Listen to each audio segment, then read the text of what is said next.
So, of course, New Year's Eve is one of the busiest times for restaurants across the country, but the current COVID-19 curfew regulations will put a dampener on these celebrations. A hashtag no curfew on New Year's Eve petition has gone viral with over 1,000 signatures urging President Cyril Ramaphosa to ease this year's New Year's Eve curfew from midnight to 4 a.m. So signatories believe the curfew is impossible to justify in terms of the science of preventing the spread of COVID-19.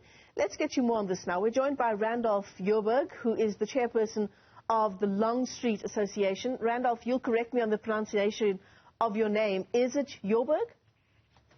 Jorberg. Randolf Jorberg is correct. Wonderful. Yes. Randolf, it's great to have you with us on the program this morning. It does seem like a no-brainer, doesn't it? Just given the kind of stress that restaurants have been under over the past, you could argue over the past 2 years, given where we are at now in terms of the trajectory of the pandemic, should we use the opportunity that this New Year's does present to give restaurants a chance to breathe a little bit? I think we should not only give restaurants and bars and the nightlife bed space, we should also give all the citizens, the space and the freedom to move around again and not be locked to their homes for 4 out of 24 every 24 hours. It is our human rights to move around freely, and for the last 21 months, we've been rejected that right, and it's time for us to take it back. Okay, in terms of COVID-19 and the kinds of infections that we're still seeing, in other countries, I've just read a story now about high numbers in Europe in terms of new COVID-19 infections. We know that when New Year's is involved, there's a lot of alcohol involved as well in many cases. You do let your guard down. I don't think we can expect that people are going to adhere to COVID-19 protocols during their New Year's celebrations.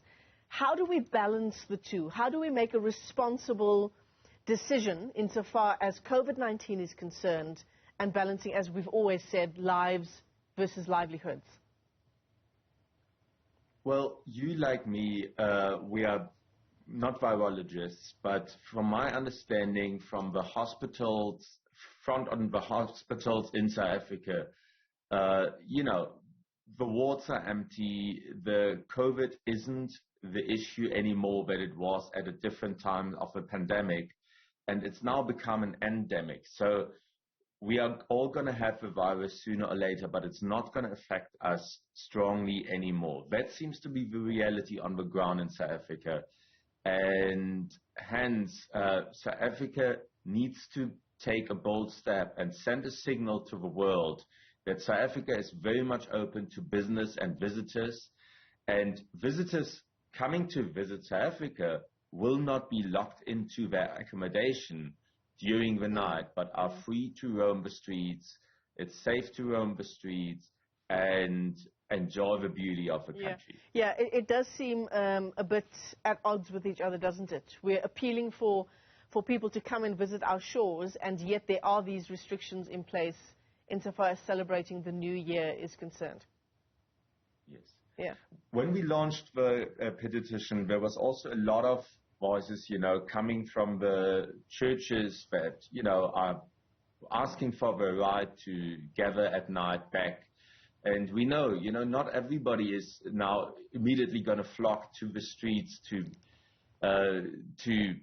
party on the streets and on Long Street and wherever they might be. But many of them just want the freedom to legally meet, friends in the close, in a different home, and they don't want to end up in a roadblock where just because they are now out after midnight, they face the fear, or they have to fear being arrested for breaking curfew. I think it's an absolute, infringement of human rights that we are locking up all our citizens every single night, and this needs to end now. So the no curfew on New Year's Eve petition, it's received, I'm told, about 1,000 signatures.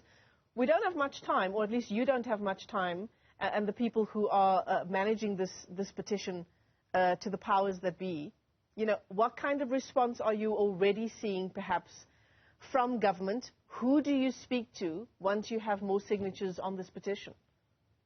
Well, as you have heard, the DA and John Steenhuisen has already, joined the call.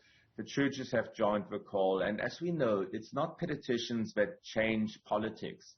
It is that they can send a signal, they can start a conversation about the need to do away with the curfew. It has possibly served its purpose, but there's definitely no place for the curfew in South Africa in 2022 anymore. If I want to add my voice to this petition, how do I go about doing that?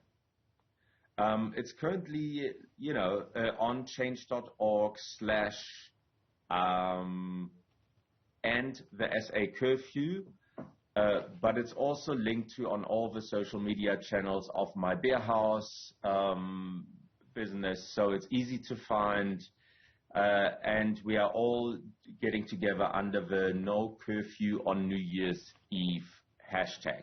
So hashtag No Curfew on New Year's Eve. Right. Randolf, Jorberg, let me thank you for your time this morning on the AM report.